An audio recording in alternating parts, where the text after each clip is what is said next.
A murdered Baltimore police detective was tricked into finding heroin planted by an indicted member of a now disbanded unit during a 2010 arrest, prosecutors alleged in an indictment unsealed Thursday. Baltimore Police Commissioner Kevin Davis identified the betrayed officer, dubbed Officer Number 1 in the indictment, as Detective Sean Suter, who was fatally shot in the head with his own gun November 15 while probing a triple homicide in a troubled West Baltimore neighborhood.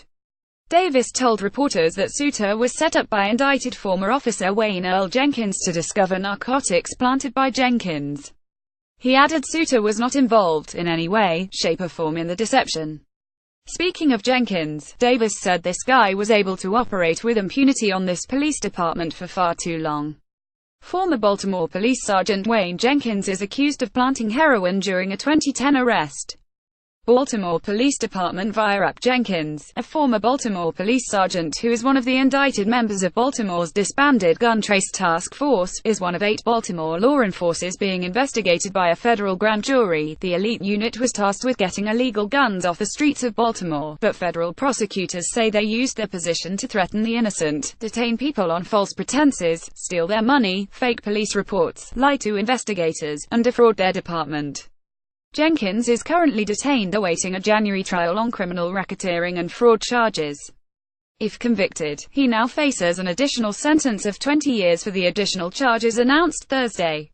The 2010 arrest followed a high-speed chase that resulted in the death of an elderly man. Jenkins was the driver of an unmarked police car and Suter, then an officer, was his passenger. According to the indictment, Jenkins told a third officer he was going to send Suter to search a suspect's car because he was clueless that drugs had already been planted. Umar Burley was convicted and sentenced to 15 years as a result of the 2010 arrest where 28 grams of heroin were found in 32 individual packets. Brent Matthews was sentenced to nearly 4 years. They both pleaded guilty despite knowing they were innocent, according to a statement from the Department of Justice. Both men concluded that in a trial involving Sergeant Jenkins' word against theirs, they would lose, the statement said. 2 lawyers for Burley, who was released from prison in August after the government moved to reduce his sentence to time served, did not immediately respond to phone calls or an email seeking comment. Matthews was released from prison after 12 years in 2013.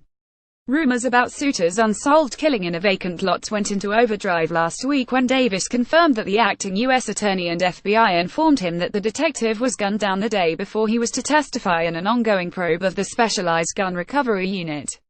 Police say he and his partner were in the rough Harlem Park neighborhood canvassing for information when Suter approached a suspicious man in a vacant lot, leading to a violent confrontation in which he was shot with his own gun. His partner can be seen on private surveillance video taking cover across the street, according to Davis. Suter was found clutching his radio.